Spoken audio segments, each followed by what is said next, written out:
বন্ধুরা, মোটরসাইকেল চালাতে কার না ভালো লাগে। আর মোটরসাইকেলে বসে একটু জোরে ছুটতে পারলে তো কথাই নেই। তবে অস্বাভাবিক গতিতে বাইক চালানোটা কোনোভাবেই ঠিক নয়। অতিরিক্ত গতির বাইকে ব্রেক চাপলে চাকা রাস্তার সাথে লক হয়ে যেতে পারে এবং স্লিপ করে মোটরসাইকেল নিয়ন্ত্রণ হারিয়ে দুর্ঘটনার শিকার হতে পারে। গতিতে বাইক চালানোটা দুর্ঘটনার কারণ বললে একদিক দিয়ে ভুল হবে, কারণ ব্রেকিং সিস্টেমের কারণেও অনেক সময় দুর্ঘটনা হয়ে থাকে। ভালো মানের ব্রেকিং সিস্টেম থাকলে বাইক জোরে চালিয়েও প্রফেশনাল বাইকাররা তাদের বাইক নিয়ন্ত্রণে রাখতে পারে। যেমন কাওয়াসাকি নিনজা H2R এর টপ স্পিড ঘন্টায় 400 কিলোমিটার, কিন্তু বাইকটি টপ স্পিড থেকে মাত্র কয়েক সেকেন্ডের মধ্যেই নিয়ন্ত্রণ করা সম্ভব, কারণ এতে রয়েছে ডুয়েল চ্যানেল ABS বা এন্টি-লক ব্রেকিং সিস্টেম। আর আমরা প্রায় সবাই জানি মোটরসাইকেলে 3 ধরনের ব্রেকিং সিস্টেম হয়ে থাকে। 1 drum brake, 2 disc brake, 3 anti lock brake বা ABS সিস্টেম। আজ আমরা কথা বলবো ABS ব্রেকিং সিস্টেম নিয়ে, জানবো ABS ব্রেকিং সিস্টেম কি এবং কিভাবে কাজ করে। ABS কে বলা হয় তৃতীয় প্রজন্মের ব্রেকিং সিস্টেম, যা সর্বপ্রথম 1988 সালে BMW বাইকে এই ব্রেকিং সিস্টেম ব্যবহার করা হয়েছিল। তবে 1950 সাল থেকে ট্রেনের চাকায় ABS ব্যবহার করা হয়ে আসছে। তবে এখন নতুন যে সকল বাইক বাজারে আসছে তার বেশিরভাগ বাইকেই ABS ব্যবহার করা হয়ে থাকে। সম্প্রতি ভারত সরকার 125 সিসির উপরে যে সকল বাইক রয়েছে তাতে ABS ব্যবহার বাধ্যতামূলক করেছে, কারণ ABS ব্রেকিং সিস্টেম দুর্ঘটনার হার 31% রিডিউস করে। এবার আসি ABS ব্রেকিং সিস্টেম কিভাবে কাজ করে। হাইড্রোলিক ব্রেক এবং ABS ব্রেকিং সিস্টেম প্রায় একইভাবে কাজ করে। হাইড্রোলিক ব্রেকের সম্পূর্ণ নিয়ন্ত্রণ থাকে মানুষের হাতে, কিন্তু ABS ব্রেকিং সিস্টেম মানুষ এবং কম্পিউটার সমন্বয় করে কাজ করে। হাইড্রোলিক ব্রেক কিভাবে কাজ করে এটি জানতে পারলে খুব সহজেই ABS সম্বন্ধে ভালো ধারণা পেয়ে যাবেন। তাই প্রথমে দেখে আসি হাইড্রোলিক ব্রেক কিভাবে কাজ করে। হাইড্রোলিক ব্রেকে একটি ছোট এবং একটি বড় পিস্টন থাকে, দুটোই একসাথে যুক্ত থাকে সরু নলের মাধ্যমে, এবং এই নলের ভেতরে তেল জাতীয় তরল পদার্থ থাকে। মোটরসাইকেলের হ্যান্ড ব্রেকের উপরে ছোট্ট একটি মাস্টার সিলিন্ডার থাকে, যার ভেতরে ব্রেক অয়েল রিজার্ভ থাকে।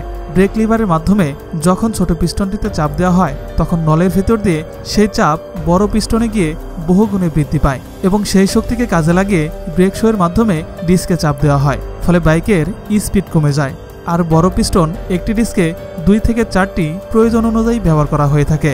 ব্রেক লিভার সরাসরি পাইপের মাধ্যমে বড় পিস্টনের সাথে সংযুক্ত, অর্থাৎ ব্রেক লিভার যত জোরে চাপ দেওয়া হবে সেই পরিমাণে ডিস্কে গিয়ে চাপ প্রয়োগ করবে এবং সেই অনুপাতে ব্রেক কাজ করবে।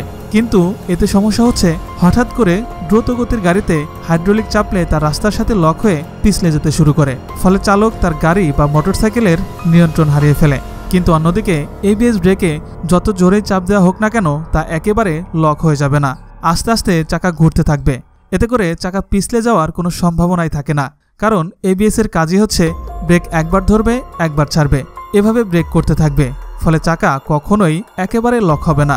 ABS ব্রেকিং সিস্টেমের একটি বাইক এবং হাইড্রোলিক ব্রেকিং সিস্টেমের একটি বাইক একই সাথে ব্রেক চেপে ধরলে ABS সিস্টেম বাইকটি কম সময়ে দ্রুত ব্রেক হয়ে যাবে।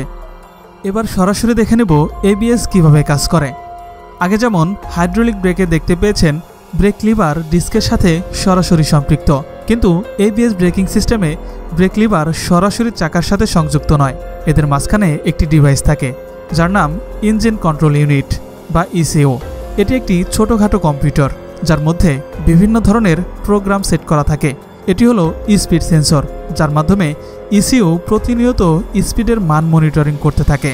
আর যখন ব্রেকে চাপ দেওয়া হয় তখন ECU ইউনিট সক্রিয় হয়ে যায় এবং বাইকের গতির তুলনায় ECU হিসাব করতে থাকে যে এর মধ্যে সে কতবার ব্রেকটি ধরবে এবং ছাড়বে। তবে এটি এমনভাবে ব্রেক ধরবে ছাড়বে যাতে করে কোনোভাবে যেন চাকা লক না হয়ে যায় এবং গাড়িটি পিছলে না যায়। ABS সাধারণত সেকেন্ডে 10 থেকে 15 বার ব্রেক ধরবে এবং ছাড়বে। এবার আসি স্পিড সেন্সর কিভাবে কাজ করে, কারণ স্পিড সেন্সর থেকেই ECU তার কার্য পরিচালনা করে থাকে। স্পিড সেন্সর তুলনামূলক ছোট একটি কার্যকরী ডিভাইস। স্পিড সেন্সরের ভিতরে একটি পার্মানেন্ট চুম্বক থাকে এবং চুম্বকের উপরে সূক্ষ্ম তামার তার পেঁচানো থাকে, আর যেখানে তামার তার পেঁচানো থাকে সেখানে ম্যাগনেটিক ফিল্ড উৎপন্ন হয় এবং চুম্বকের বলরেখাগুলো দক্ষিণ মেরু থেকে উত্তর মেরুর দিকে প্রবাহিত হয়ে থাকে।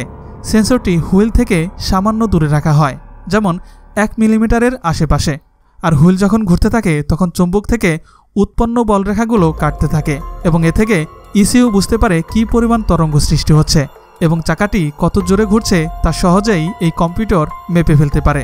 ফলে সেটার উপর ভিত্তি করে ইসিইউ হিসাব করে সেকেন্ডে কতবার ব্রেকটি ধরবে এবং ছাড়বে। ফলে এবিএস ব্রেকিং সিস্টেম হাইড্রোলিক থেকে অনেক নিরাপদ হয়ে থাকে। সমস্ত বাইকার ভাইদের প্রতি শুভকামনা রইল। ভিডিওটি ভালো লাগলে আমাদের অবাক বিশ্ব চ্যানেলটি সাবস্ক্রাইব করে রাখতে পারেন। চাইলে ফেসবুকেও আমাদের ভিডিও দেখতে পারেন। আমাদের ফেসবুক পেজটির লিংক ডিসক্রিপশন বক্সে এবং কমেন্ট বক্সে দেওয়া আছে। ভালো থাকবেন সবাই। আল্লাহ হাফেজ।